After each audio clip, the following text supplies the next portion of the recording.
Welcome to the Drop the Needle podcast, your backstage pass to the corporate jungle. I'm your host, Jim Allstott, and here, industry titans step up to the mic, sharing their epic journeys. We're hitting the high notes and the low notes of their careers, creating a symphony of success. This isn't just another interview show, it's where truth bombs are dropped and secrets are revealed. So grab your conductor's baton because who knows, this just might help you compose the next huge hit of your career. Are you ready? Let's go. Hi, everyone, and welcome back to the Drop the Needle podcast. I'm your host, Jim Allstott. If you're just joining us, make sure you go back and check out part one of this riveting two-part conversation. Last time, we discussed Gail Alexander's book, Wakey, Wakey, It's Time. Humanity, Pay Attention. Gail's thoughts on us as light beings in human suits who have forgotten our true potential and what she believes we need to do to transition from the third dimension, taking us from characterizing things as good versus evil to the fifth dimension, where love and heart-centered living dominate. Today, we're picking up right where we left off, diving even deeper into the transition into the fifth dimension and the stark warning Gail Alexander received about humanity's fate. So buckle in, open up, and let's keep this power pack conversation going. So I've got a few more questions and then we'll get to the musical things. But this is really kind of interesting.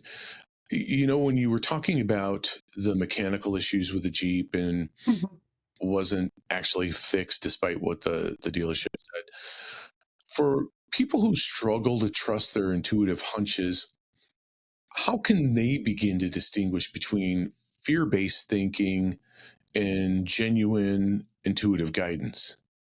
So intuitive guidance doesn't tell us we're wrong. There's no judgment with intuitive guidance. So that's a really easy way to tell if it's your ego or if it's part of yourself that's in fear.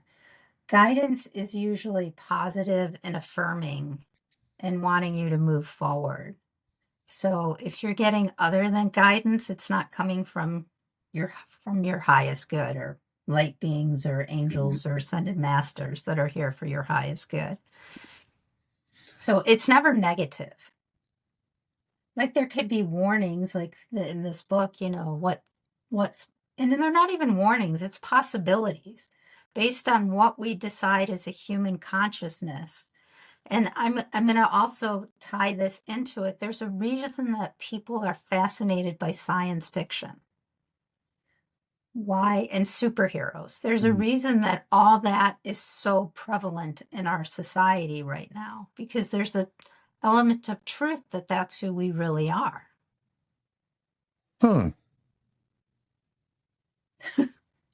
Well, you got me on that one. Does that make sense, though? Yes, it does, because I'm sure I'm not alone that in sometimes when you're dreaming and it just seems so real, the dream is so vivid that you're able to do things that you can't in your humanness. Are you really dreaming, though, or are you in school or learning or traveling somewhere else in your dream time and are actually having those experiences? That's right. And that's where it gets really interesting to drill down into that, and how much it, you know, are we dreaming now or are we awake now? You know, there's the Matrix. Yes, well, exactly. And that's the whole thing, where there's a number of theorists coming forward right now talking about that we are living in a matrix. And I don't, you know, here's the thing. I don't know where I stand on it other than being open to what they're saying. And I don't have to believe or disbelieve. I'm listening to the information and in my mind quietly making an argument for what they are saying versus dismissing what they're saying. So, but that's just how my brain works. What if we take a step back? And I think we've talked about this before. What if human consciousness is like a holodeck? And whatever the majority of the consciousness thinks, that's what gets created. So partly what's happening is there's that shift in the consciousness right now, right? Half of consciousness kind of wants to move forward and half is terrified of moving forward. So we're in this kind of stuck limbo state. place. Yeah. So it's a little bit different way of thinking about it. That is where people talk about creating their own realities, what the mind in that is your mind. We have so many I forget what percentage it is of our brain that we actually use, and it's Not much. it's infinitesimal. So it's pretty interesting But is our brain just what's in our head, or is our brain what's connected to all of consciousness? So, I mean, that becomes another dilemma to talk about and another so I thing to would think lean about. towards the latter in that, because, well, the pineal gland being one reason, being essentially the antenna for the cosmos. And yeah, I think that there's a lot more that we're receiving. And by the way, the pineal gland is a light sensitive organ or gland that is in the middle of your brain. So, how in God's name is that light sensitive when it sees no light? Well, I have a question. Has any, for your viewers to think about, or listeners, has anyone ever woke up and felt like there's a light glowing from you, or you see a light in your room and you don't know where it came from? Chances are it's probably you, but you haven't thought about it. Because we all, at night, I think, glow a color or different colors depending on what we're working through because we're a light body.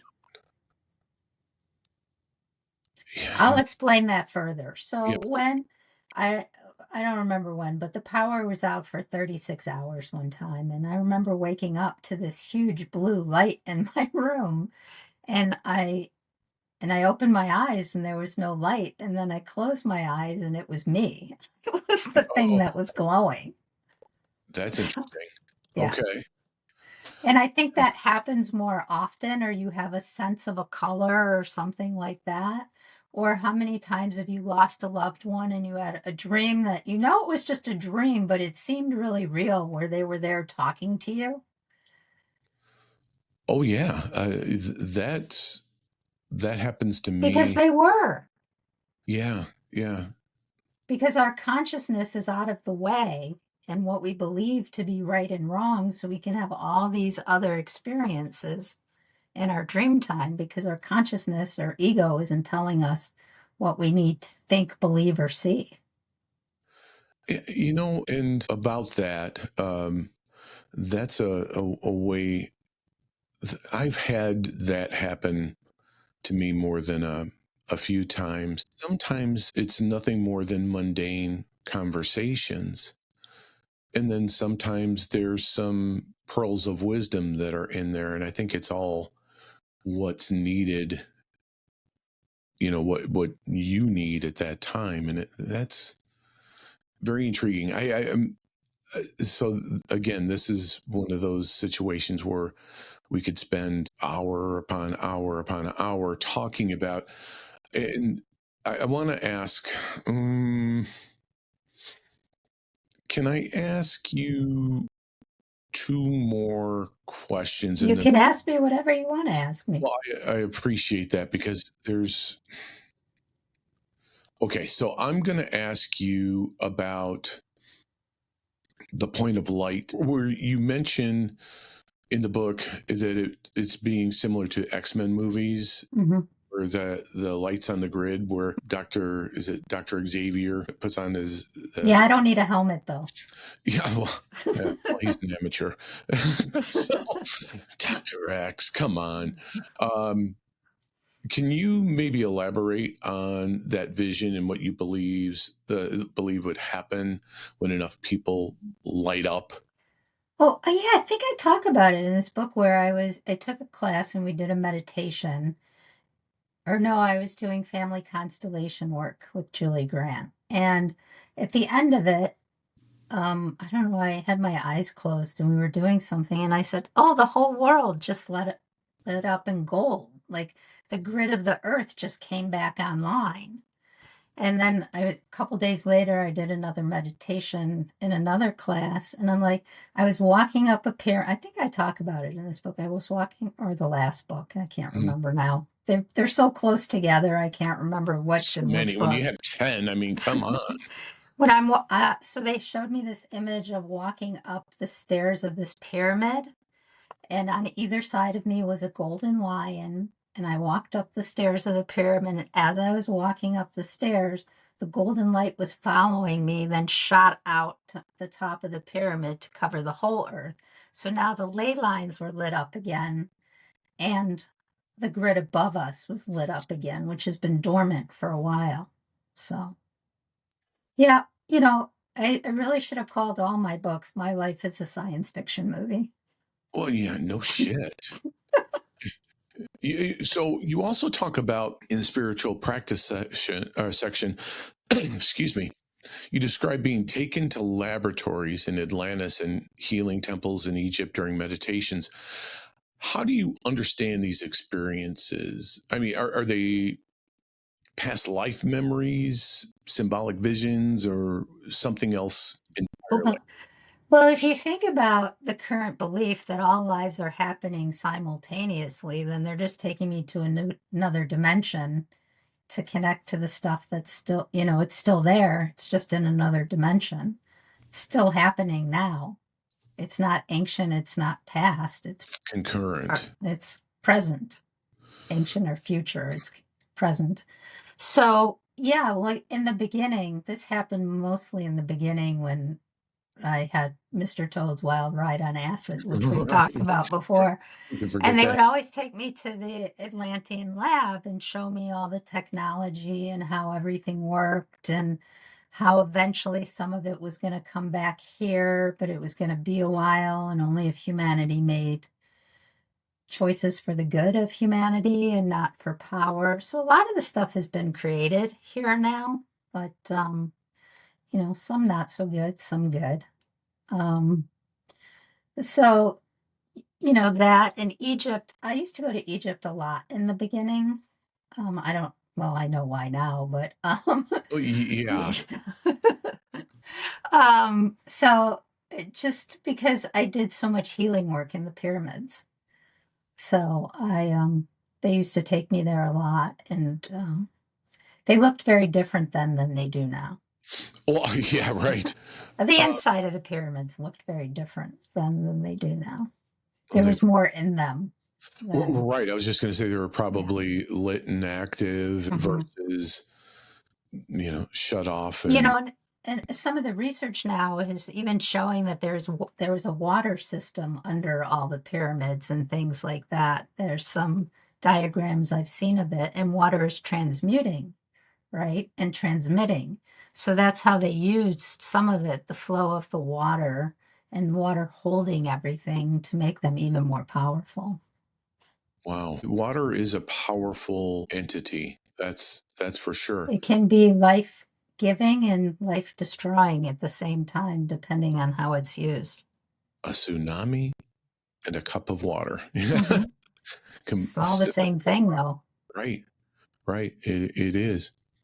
And I do want to ask a couple more questions because I think it's important.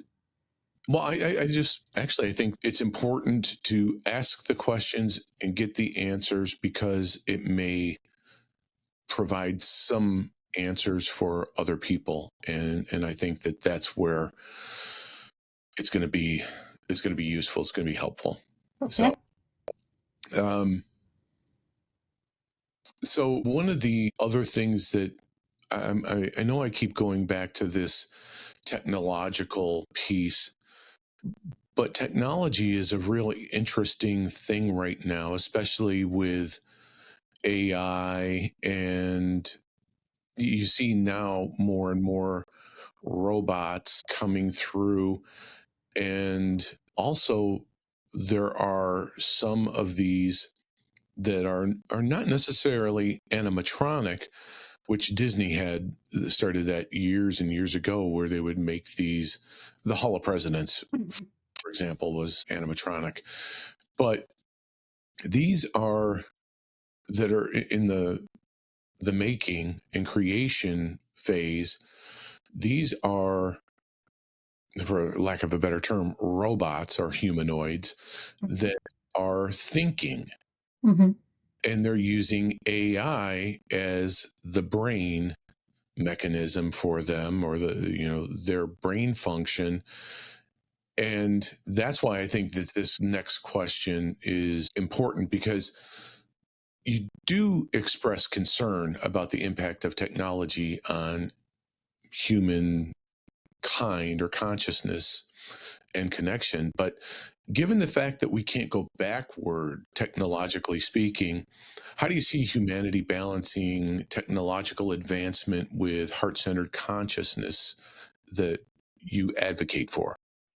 Never really thought about it, but off the top of my head, I think that there needs to be a symbiosis between the two. I don't think you can just let AI run rampant. It makes me, I don't know why they're showing me the image of War Games, that Mm, movie from like the yeah, 80s yeah, where the yeah, yeah. computer takes over and they have to Matthew Broderick, destroy the yeah. computer, and very much the theme of the Matrix, too. I Hmm. think that consciousness has to stay involved, and what is in the highest good of everyone, not just what is in the highest good. Because absolute power corrupts absolutely. And so if there's no connection to consciousness and we just keep building and building and pushing, where's the balance? That's just off the top of my head. I've No, never really thought that's about it. pretty damn good for just off the top of your head, because I have these images when you were talking about this, especially when you put it into a war context, that Star Wars with the droids and different. Hmm. I don't know how far out are we from that, or the Terminator and RoboCop and all these other movies, to the point where you go, okay, how far fetched is that, or was that, or was it foreshadowing for what's to come? It's always, I remember I heard this guy speak years ago, and he said what you see in movies is usually about 30 years ahead of where we actually are. I think the timeline has changed. This was like 20 years ago when I heard that. I would say what we're seeing in movies now is to prepare, let me try that again in English, to prepare us for what's coming or what's already here, so that when it all kind of lights up. Let's talk about, multidimensional beings. Um, there's so many sightings of what we would call UFOs or Mm, things like that. And then the government comes in or whatever comes in and says, "Oh no, we were just doing testing," or things like that. Well, some of the balloon, it's happening all over the world. So right? there's something else going on, which then brings me to, remember there was a TV show called like V and things like that, like 20 years ago. So I think it's all to prepare our consciousness for what's coming so there's not as much fear. I know that wasn't a good one, but I No. also think about was it the movie Signals, where there was that Oh, yeah, language yeah, that had to be created. yeah. There's so much more that we're aware, even Close Encounters of the Third Kind, Hmm. sound frequency, vibration is really going to be the way that we're going to be communicating and healing and doing a lot of different things. There's so much to that, and a friend, and Carrie Mueller is very much involved with sound therapy. Mm-hmm. Is what we'll call it, rather than healing, because you can't, especially where she's at, you wouldn't ever dream of saying that. But and it is therapy. She's a licensed sound therapist. But what she talks about in that, with your body being, was it 80% water, and these different vibrations that you see when you use a tuning fork, for example, strike a tuning fork, put it in water, and what does it do?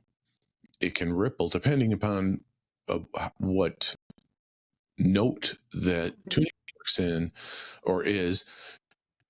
changes the vibration or the frequency to either have smaller ripples or larger ripples. And it makes complete sense to me that that could be used in a very positive way for your body, given that you have knowledge of what frequency is needed for that therapy.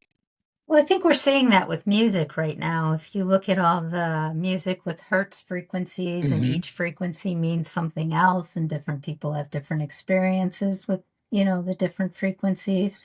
So it's all coming to the surface now. It's just not fully hit yet. Right. Well, our little human brains can only take so much before we But get I through. mean, think about how limiting that statement is. Why can our human brains only take so much? We're more capable than we think we are, but we limit ourselves because that's what we've been taught to believe. Sorry, they're just using this as a teaching No, opportunity. right. Again, we've been patterned to fear the unknown. And Mhm. that's when things get labeled, people get labeled, and then it's, heretics out there, and that's what people are considered. I mean, you can think about Reiki. Reiki is like this hush hush thing for a long time. And now there are universities that utilize Reiki and Eastern medicines in their training. And I mean, when I mean training, like training table, let's say that you have an injury or something like that, and you're an athlete, you go to um, the trainer, and one could do Western medicine, and then you'll go see another one that'll do acupuncture, Reiki, energy healing. Physical, yeah, physical touch. They're using that a lot. They're even using pet therapy in hospitals. So, Absolutely. You see the dogs coming around to with a little clown get up. It just raises the frequency around you whenever you can smile, whenever you can laugh. And that's still one of my favorite things to do. I love to laugh whenever mhm. I can. It's good stuff. Um, you also mentioned that that some forces on Earth don't want humanity to evolve and increase awareness. Without going into this fear-based territory, can you explain what you mean by this and how individuals can maybe protect themselves while still remaining open to spiritual growth? Okay. Again, not thought about this, but here's my answer. Um, in any In the third dimension, it's all duality, right? So there's Mhm. good and bad, light and dark. Where we're moving again, and we talked about this a little earlier, is the heart space. So to stay in the third dimension, you have to have both. So that's where fear comes in. You can't live in the third dimension and only have one side Hmm. because the third dimension is duality. So, in order to get out of duality, you have to realize that there's other ways of being without having just both sides. Maybe there's 100 different sides. Right. Great answer, by the way. I love that. Um, I would say, yeah, when I was a therapist, I used to say it's not black and white, there's shades of gray, but then that movie came out and I couldn't use that example anymore.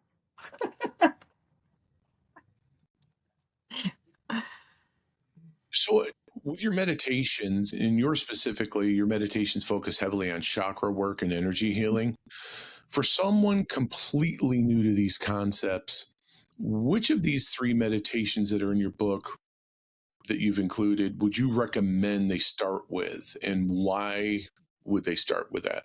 I think I would start with the first one, which is the adrenal thyroid meditation, just to calm yourself down and calm your system down before doing any of the other ones.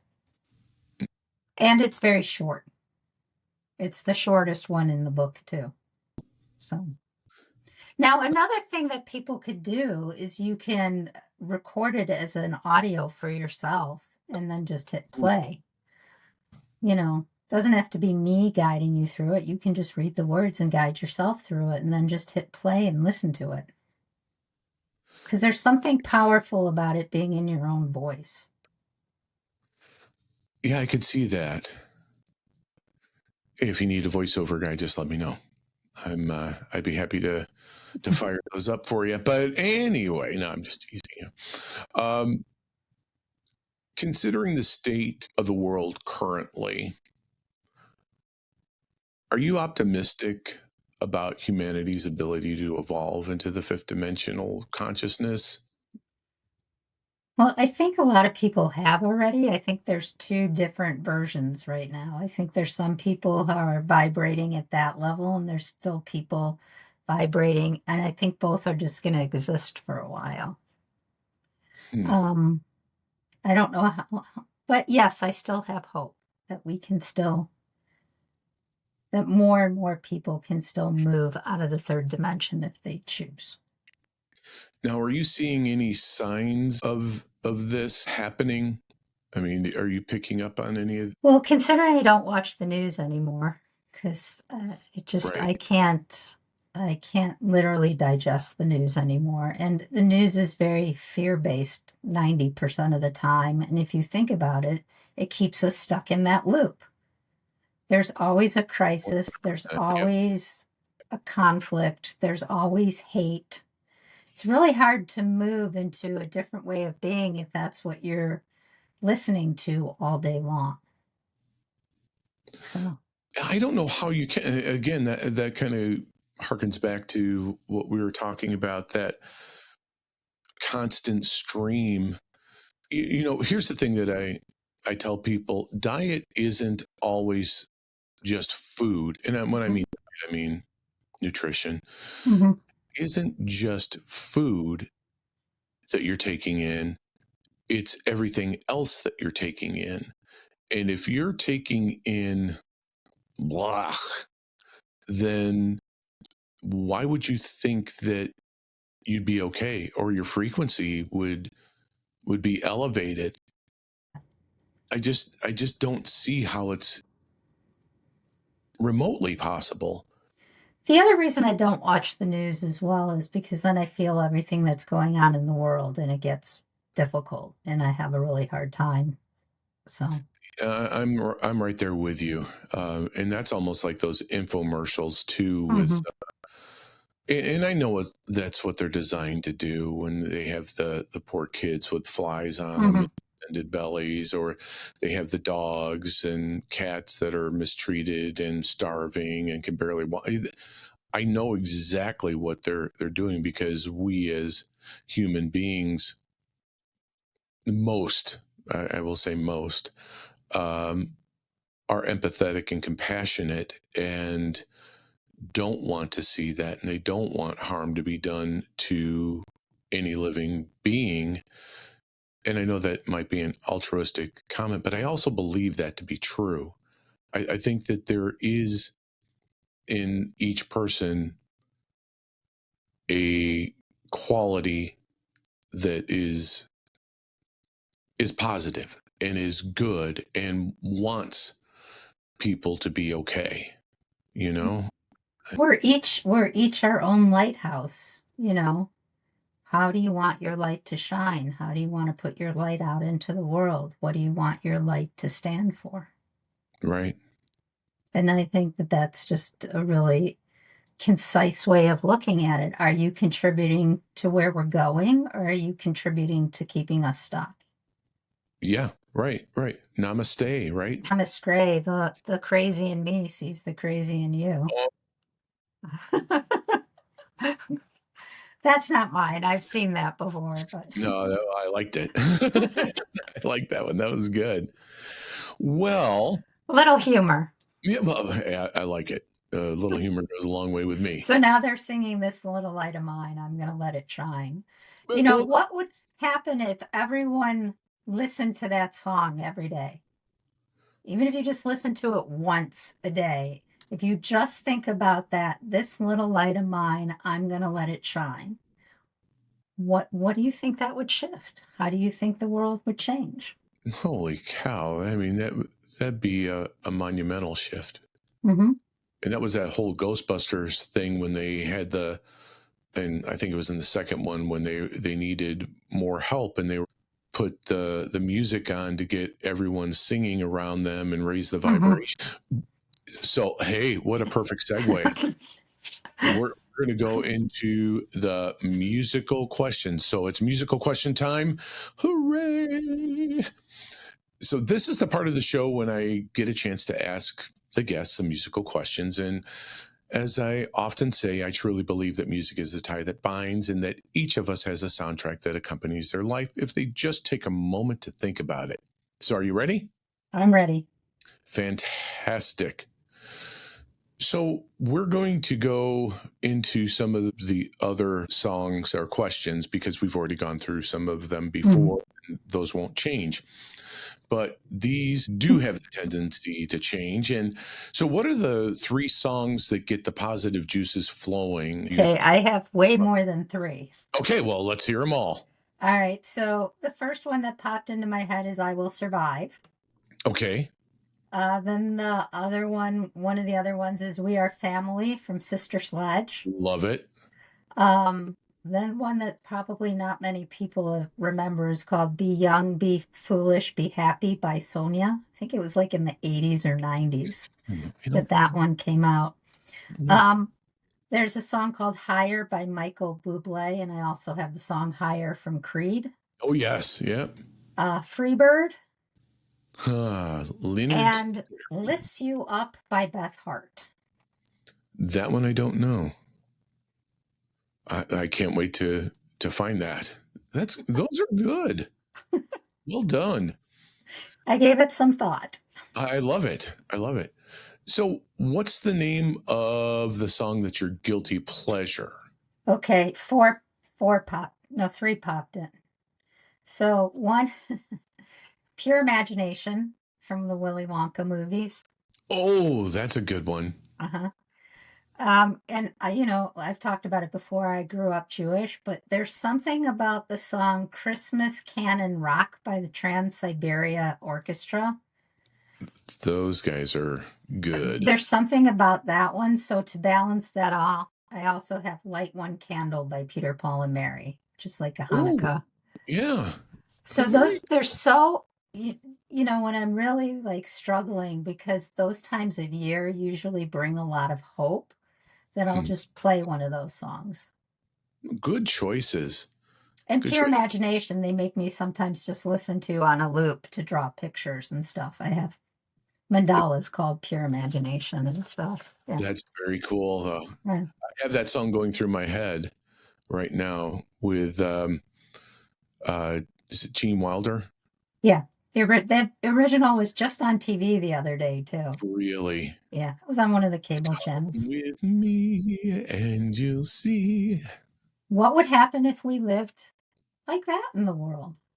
From a place of pure imagination as opposed to control, fear, creativity, doubt, openness. Yeah, you're talking about fear. The fear of failure is eliminated. Just try something and wow. That's and it's 444 right now. That's that's cool. So this one I love. What is a song that you believe could change the way people think or feel about the world around them positively if they really listen to the song's lyrics? The one that I wrote down was One Day by Matisyahu. I love that song. Yeah. I really do. I think that's fantastic. And Wild World by Cat Stevens. Yeah, I really like that one too. Good one. That's good. I like it. So you got another one of my favorite questions here, and that's sometimes there are songs you hear that ring so true that they can stop you in your tracks. The song's lyrics sound like they were written specifically for you or by you. Mm-hmm. What's the song? This one I put You Say by Lauren Daigle. You Say. And then I put Utopia by Alanis Morissette. Okay, that one I do know. The other one I don't. I think she's a Christian artist, but she is. It was a very mainstream song. Yeah, she is a Christian artist, and there was a crossover. that. If we're going to go down that theme, there's also one by one of the runner-ups from American Idol this year, Brianna Nix, called Higher as well. Oh, really? Yeah. America. Oh, that's cool. Yeah, I think it's called Higher. So we'll find that. I'm trying to look on my phone to see. I'm sure I'll find the one you're talking about. I'm confident in my But now I'm just curious. So. Oh, well, there you go. There you go. Well. Oh, and then it's funny because music I haven't listened to. Yeah, it's called Higher by Brianna Nix. The other music that I haven't listened to in a long time is Earth, Wind, and Fire has been coming up a lot lately. Love Earth, Wind, and Fire. Do you remember? That's Earth, Wind, and Fire. I had the pleasure of seeing Earth, Wind, and Fire in Chicago together. Mm-hmm. Wow. They were at Northerly Island, I believe, in Chicago. Yeah, very cool. Very cool. Do we have any other songs? There's one I've been listening to. What's the name of it? Leave a Light On by Papa Roach and Carrie Underwood. No, that's an interesting pairing. Yeah, but their voices actually blend very cool together. I can't wait to hear that one because I don't know that one. I think that's all I have on my list. Okay. Well, thank you for sharing that. So this is where we'll go ahead and wrap it up because it's about time to cue the music for today's episode. But don't forget to like, comment, and subscribe to the Drop the Needle podcast to stay up to date on our latest episodes. And I'd also like to take a moment to thank everyone again for tuning in today. And I hope you enjoyed this episode of the Drop the Needle podcast. I'd also like to thank our special guest, the No Nonsense Intuitive, Ms. Gail Alexander, for being on the show today. Gail, why don't you do me a favor and everyone else a favor and let them know how they can get in touch with you? Well, I am on social media. I think it's the No Nonsense Intuitive, at least on Instagram. And then you can just go to my website at gail-alexander.com, which has links to, not the new book yet, but links to all the other books and everything that I do. That's fantastic. And as a matter of fact, I was going to say, I'll put the link to your website on there. I'll put all the links on there, including the link to order your new book.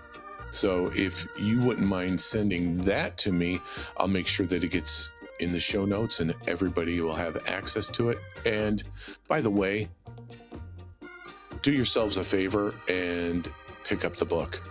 I mean it. Gail's books are funny, they're interesting, they're thought-provoking, they're informative, as you can tell, because we talked about some of the things that are in there. And once you're in that book, time just flies. You'll be surprised at how much you get through that book. You could probably do it in one day, unless you're me, and it takes quite a while. But anyway, I invite you to head on over to our show notes where there's going to be a link to the playlist from today's episode, which should be awesome. And there's also going to be a link for you, as I mentioned, to contact Gail so you can book her for any of her services or her offerings. You can follow her on social media. And then again, you can purchase her brand new book, Wakey Wakey Humanity. All right. My Drop the Needle posse, like Billy Joel says, from the highs to the lows, this is the end of our show. Until next time, this is Jim Allstott wishing you infinite health and happiness and the perfect playlist for your life. Thank you again for being the best part of us. Catch you next time.